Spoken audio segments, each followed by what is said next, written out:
आज आपण अगदी छान अशा नारळाच्या वड्या घरच्या घरी बनवणार आहे, बिना भेसळयुक्त। बिलकुल आपण त्यात दुसरं काहीच वापरलं नाही आहे।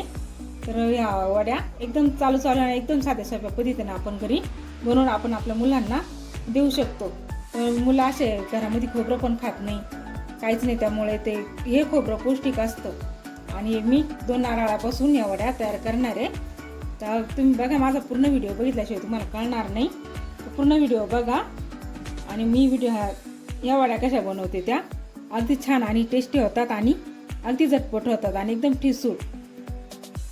तसं आपण मार्केटमधून आणतो किंवा लग्नात वगैरे असो त्यात भेसळ असते, आपण घरी बिलकुल काही मिक्स न करता अगदी क्वचित वेळेमध्ये ह्या वड्या होतात। साखर आणि खोबरं, ओलं नारळ वापरले मी इथं आणि ओल्या नारळाच्याच ह्या वड्या बनवतात।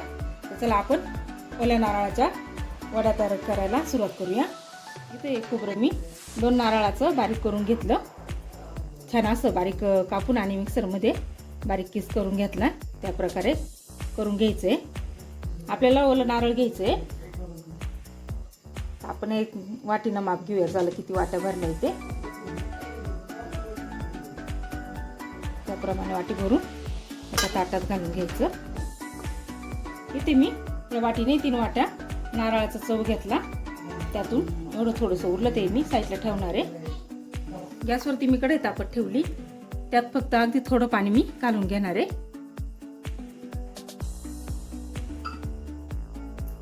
आणि आपण ज्या वाटीनं जो नारळाचा चव तो मोजून घेतला त्या वाटीनं आपल्याला 1.5 वाटी साखर घ्यायची।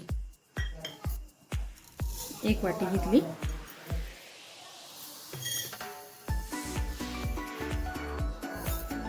आणि अर्धी वाटी अशी 1.5 वाटी साखर घेतली।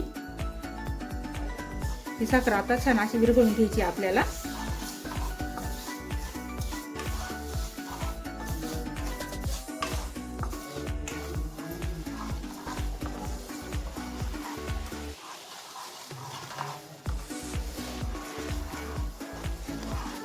साखर आपली पूर्ण विरघळून गेली आता छान अशी।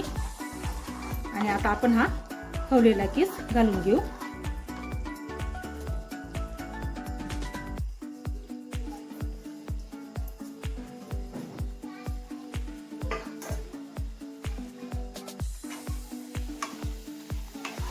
व्यवस्थित मिक्स करायचा आपल्याला हा किस।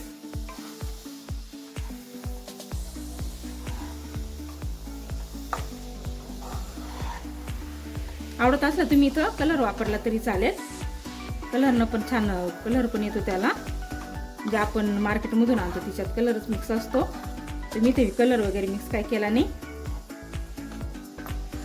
आता हे मिश्रण आपण चांगलं व्यवस्थित शिजून घ्यायचंय।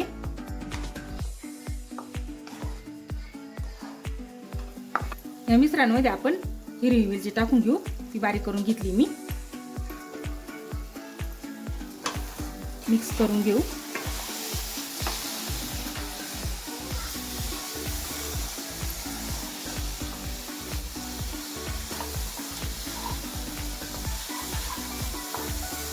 आपलं मिश्रण तयार होतं तोपर्यंत आपण ताटली तयार करून ठेवू। एका ताटाला मी तेल लावून घेतलं, तेलाच्या ऐवजी तुम्ही तूप पण लावू शकता।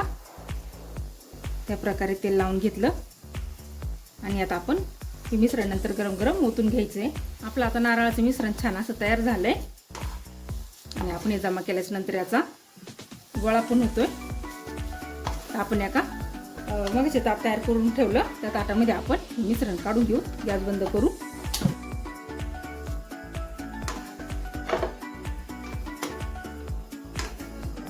हे मिश्रण याच्यावरती मी काढून घेतलं।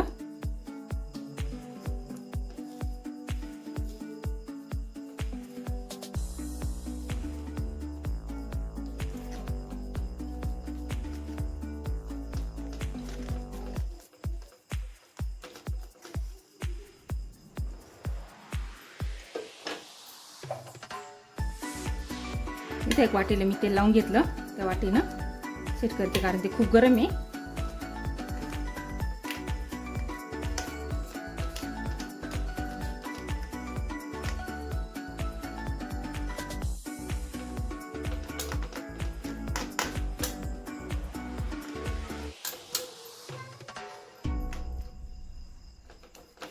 थोडंसं मी हाताला तेल लावून घेतलं आणि हातानं छान अशी थापून घेते. खूप गरम येते तर अगदी सावकाश करायचं आहे.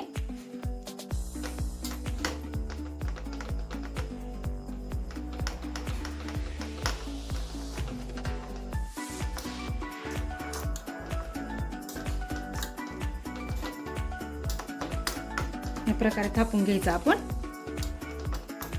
आणि आता छान अशा वड्या पाडून घ्यायच्या. या वड्या आपण छान थापून घेतल्या तर आपण गरम येतोपर्यंत वड्या पाडून घेऊ.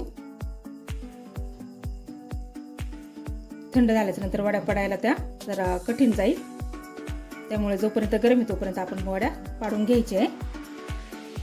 तर आपल्याला पाहिजे त्या आकारात आपण वड्या पाडून घ्यायच्या आहे. तिरप्या आपण वड्या पाडून घ्यायच्या आहे.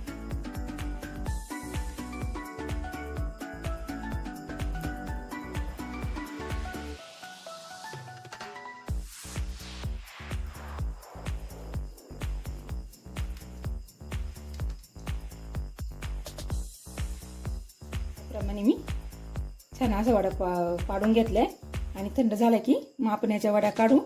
तर आपण अर्धा तास तरी थंड होऊन देऊ आणि रूम टेम्परेचरवरती ठेवायचं आहे, फ्रीजमध्ये ठेवायचं नाही.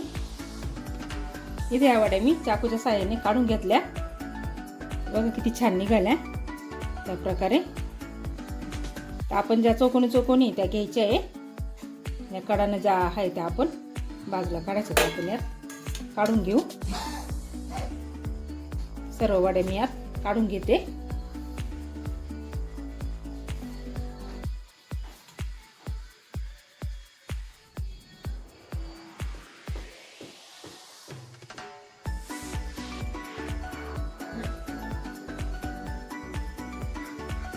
तुम्ही या वड्या बघू शकता किती छान दिसतात.